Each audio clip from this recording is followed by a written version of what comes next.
বাংলার বাইরে বেছে বেছে বাঙালিদেরকে টার্গেট করা হচ্ছে।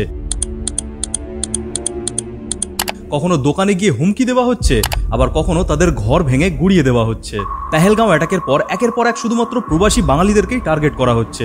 একটা জাতি যারা রবীন্দ্রনাথ নেতাজির উত্তরসূরি, যারা নিজেদের ভাষা আন্দোলনের জন্য প্রাণ দিতেও পিছুপা হয়নি, আজকে ভারতের বুকে নিজেদের দেশেই অবহেলিত, বঞ্চিত এবং নিগ্রহের শিকার হচ্ছে।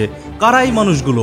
এরা হলো বাঙালি, এবং তারা আক্রান্ত হচ্ছে পশ্চিমবঙ্গের বাইরে। আমি জানি না যে আপনি কোন রাজনৈতিক দলকে সাপোর্ট করেন, আমি এটাও জানি না যে আপনি কোন ধর্মের লোক, কিন্তু যদি আপনি একজন বাঙালি হন তাহলে একবার এই ধর্ম আর রাজনীতিটাকে সাইডে সরিয়ে রাখুন এবং বাঙালি সারা দেশে কি মর্যাদা আছে এবং কিভাবে তাদেরকে দেখা হচ্ছে সেই জিনিসটা বোঝার চেষ্টা করুন।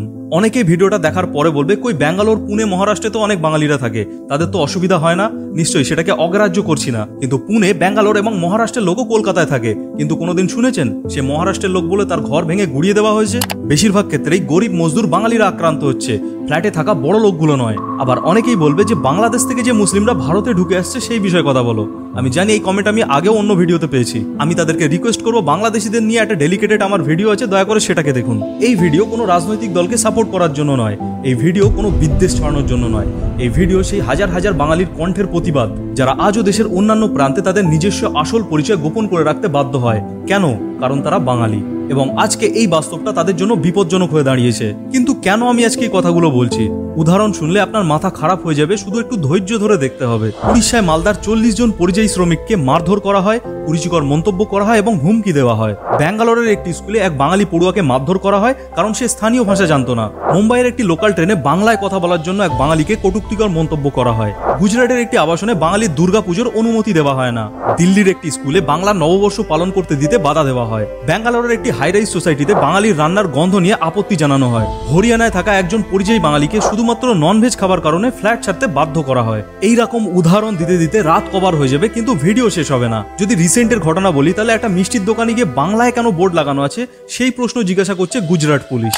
ये बंगाली बोर्ड लगाया, बंगाल से हो, तो बंगाली में क्यों लिखा है? আচ্ছা, এটাকে একটু উল্টো করে ভাবুন তো, যদি বাংলায় কোনো হিন্দিতে বোর্ড লাগানো আছে এমন একটি দোকানে কলকাতা পুলিশ গিয়ে বলে কেন হিন্দিতে বোর্ড লাগানো আছে, তাহলে কতগুলো রাজনৈতিক দল প্রতিবাদ করবে? গুজরাটের আরো একটি জায়গায় সোনার কাজ করে এমন কিছু পরিযায়ী বাঙালি শ্রমিকদেরকে বেছে বেছে আধার কার্ড দেখতে চাওয়া হচ্ছে, আর এমনভাবে লাইনে দাঁড় করানো হচ্ছে যেন তারা কোনো টেররিস্ট। দেখুন, এখানে কিন্তু অন্য কোনো সম্প্রদায়ের মানুষকে দাঁড় করানো হচ্ছে না, শুধুমাত্র বাঙালিদেরকে টার্গেট করা হচ্ছে। আর এই গুজরাটেরই আর একটা জায়গায় তো লিমিট ক্রস করে গেছে। বাংলাদেশি বলে বাঙালিদের ঘর ভেঙে গুড়িয়ে দেওয়া হয়েছে। বাংলাদেশি সন্দেহে 6,500 মানুষকে টোটাল অ্যারেস্ট করা হয়েছে, যার মধ্যে 6,050 জনই পশ্চিমবঙ্গের নাগরিক এবং 450 জনকে বাংলাদেশি বলে চিহ্নিত করা হয়েছে এখনো পর্যন্ত।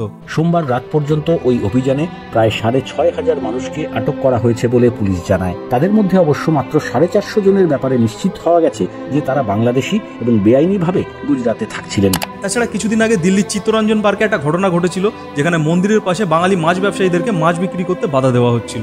এই ঘটনা তো আপনারা সবাই দেখেছেন।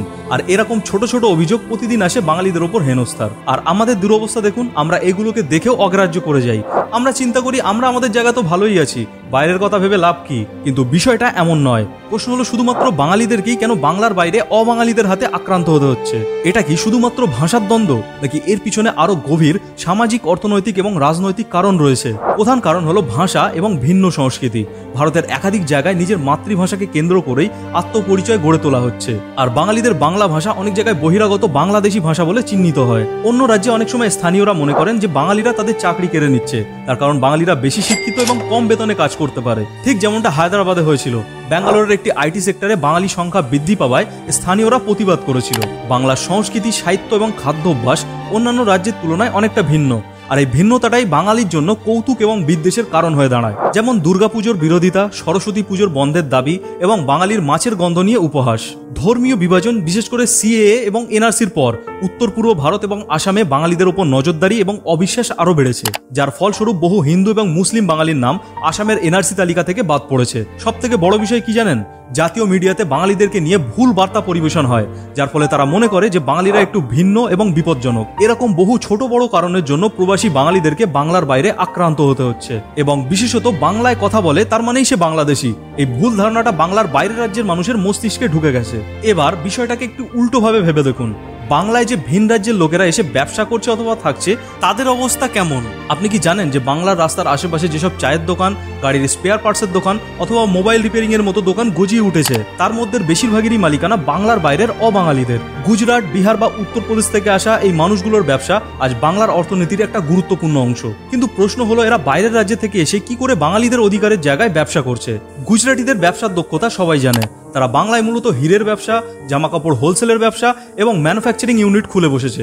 কলকাতার বড় বাজার, পার্ক স্ট্রিট এবং পোস্তার মতো জায়গায় গুজরাটিদের ব্যবসা বিশেষ করে লক্ষ্য করা যায়। বিহার বা উত্তরপ্রদেশ থেকে আসা লোকগুলো দিনমজুর অথবা রিক্সা চালক হিসেবে তাদের জীবনযাত্রা কলকাতায় শুরু করেছিল, কিন্তু সময়ের সাথে সাথে তারা ছোট ছোট ব্যবসা শুরু করে, যেমন ফুটপাতে ফাস্টফুডের দোকান, ইলেকট্রিক সার্ভিস, ফল বিক্রি করা, এই জাতীয় ব্যবসায় তারা অংশগ্রহণ করে। আর সেখান থেকে বড় হয়ে আজ বহু বিহারি এবং উত্তরপ্রদেশী পরিবার কলকাতায় উচ্চবিত্ত জীবন যাপন করছে। কিন্তু খুব কম সময়ে এটা শোনা গেছে যে তারা হিন্দি বা উর্দু বলার কারণে হেনস্থা হয়েছে, তাদেরকে মারধর করা হয়েছে বা তাদের ঘর ভেঙে দেওয়া হয়েছে। আর এর মূল কারণ কি জানেন? বাঙালিরা হিন্দি বা উর্দু না জানা সত্ত্বেও সেই অবাঙালিদের সঙ্গে হিন্দিতে কথা বলতে চায়। বাঙালির মাথায় কথাটা গেঁথে গেছে যে হিন্দিতে কথা বলা মানেই নিজেকে স্মার্ট লাগে। অপরদিকে কোনো বহিরাগত অবাঙালি বাংলায় থাকা সত্ত্বেও, বাংলা জানার সত্ত্বেও বাংলায় কথা বলতেই চায় না। আজ পশ্চিমবাংলায় এমন বহু জায়গা আছে যেখানে গেলে আপনি বাংলা ভাষা শুনতেই পাবেন না। অনেক সময় মনে হয় যে এটা বাংলা নাকি ইউপি বা বিহার। দেখুন, সমস্যাটা বহিরাগতদের বাংলাতে থাকাতে নয়, বাংলা নিজস্ব অস্তিত্ব, সংস্কৃতি এবং কর্মসংস্থান রক্ষার ব্যাপার। যদি এই রাজ্যে অবাঙালিরা সুখে শান্তিতে থাকতে পারে, তাহলে ভিন রাজ্যে কেন বাঙালিরা একই অবস্থায় থাকতে পারে না? যদি পশ্চিম বাংলায় এসে অবাঙালিরা লিট্টি চোখা খেতে পারে, তাহলে বাংলার বাইরের রাজ্যে কেন বাঙালিরা মাছ ভাত খেতে পারবে না? অনেক ভিন রাজ্যে থাকা বাঙালিরা এটা বলতে পারে যে কই, আমরা তো এখানে ভালোই আছি, আমরা সেটাকে অগ্রাহ্য করছি না। কিন্তু সবার ক্ষেত্রে তো একই পরিস্থিতি নয়। যদি তাই হয়, তাহলে যে উদাহরণগুলো প্রথমেই দিলাম সেগুলোকে তো অগ্রাহ্য করা যায় না। আজ বাঙালিরা কাঁড়ি কাঁড়ি ডিগ্রি নিয়ে 30 থেকে 40 হাজার টাকার মাইনে সরকারি চাকরির জন্য দিন রাত লড়াই করছে। আর অপরদিকে বাইরে থেকে আসা অবাঙালিরা পশ্চিমবঙ্গে বড় বড় ব্যবসায়িক প্রতিষ্ঠান তৈরি করে লাক্সারিয়াস জীবনযাপন করছে, যাদের মান্থলি অ্যাভারেজ ইনকাম 60,000 টাকা বা তারও বেশি।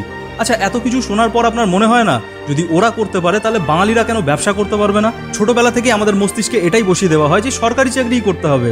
একটা 30,000 টাকার ব্যবসার অতটা মূল্য থাকে না যতটা একটা শার্ট প্যান্ট পরে অফিসে যাবার 10,000 টাকার মাইনের চাকরির মূল্য আছে। জানি কথাগুলো শুনতে অনেকের খারাপ লাগছে, কিন্তু একবার ভেবে দেখুন কথাগুলো সত্যি কিনা। তাহলে সলিউশন কি করলে বাঙালিদেরকে এত বঞ্চিত হতে হবে না? দেখুন, এতে সব থেকে বড় পদক্ষেপ নিতে পারে সরকার। যেমন ভিন রাজ্যে যদি কোনো বাঙালি আক্রান্ত হবার খবর শোনা যায়, তাহলে ইমিডিয়েট লোকাল প্রশাসনকে অবগত করতে হবে সরকারকে। ভিন রাজ্যের বাঙালিদের জন্য পশ্চিমবাংলায় কোনো হেল্পলাইন অথবা হেল্প ডেস্ক চালু করা যেতে পারে, যার ফলে কোনো অসুবিধা হলে তারা ডাইরেক্ট সেখানে কমপ্লেন করতে পারে। শুধু বাইরের রাজ্যে নয়, এই রাজ্যেও বাঙালিকে সমস্ত বিভেদ ভুলে একত্রিত হয়ে থাকতে হবে। বাঙালিদের ওপর অত্যাচার বন্ধ করতে হলে শুধু আবেগ দিয়ে নয়, কৌশল এবং সাংগঠনিকভাবে পদক্ষেপ নিতে হবে। সমাজ, সরকার, গণমাধ্যম এবং প্রবাসী বাঙালিদের সম্মিলিত উদ্যোগে এই সমস্যার সমাধান হতে পারে। আর সব থেকে বড় ব্যাপার হলো, যতদিন না রাজনীতির বিভাজন ভুলে বাঙালি একত্রিত হবে, ততদিন বাঙালির এই দুরবস্থা কেউ দূর করতে পারবে না। আর এই বিভাজনের সুযোগ নেবে বহিরাগত অবাঙালিরা। রাজনীতির দালালরা তো রাজনীতি করতেই থাকবে। তাদের স্বার্থের জন্য তারা হিন্দি, উর্দু, তামিল, ইভেন চাইনিজেও কথা বলতে পারে। কিন্তু একজন বাঙালি যে জন্মের পর থেকে তার মায়ের মুখ থেকে বাংলা ভাষা শুনে এবং শিখে এসেছে, তার জন্য নিজের মাতৃভূমি, নিজের রাজ্যে থেকে অন্য ভাষাটা শেখা অনেক কঠিন ব্যাপার। আমি আবারও বলছি, আপনি কোন ধর্ম বা রাজনীতির লোক তাতে আমার কিছু যায় আসে না, কিন্তু যদি আপনি একজন বাঙালি হন, তাহলে দয়া করে ভিডিওটি শেয়ার করে সব বাঙালির মাঝখানে পৌঁছে দিন, যাতে বাঙালিরা আরো সতর্ক এবং সচেতন হতে পারে। এবার এই বিষয়গুলোতে যদি কারোর আপত্তি থাকে, সে কমেন্ট অবশ্যই করতে পারে, কিন্তু আমি একজন বাঙালি হয়ে বাংলার অধিকার নিয়ে কথা বলবোই। আর অনেক কিছু জানার জন্য সাবস্ক্রাইব করুন।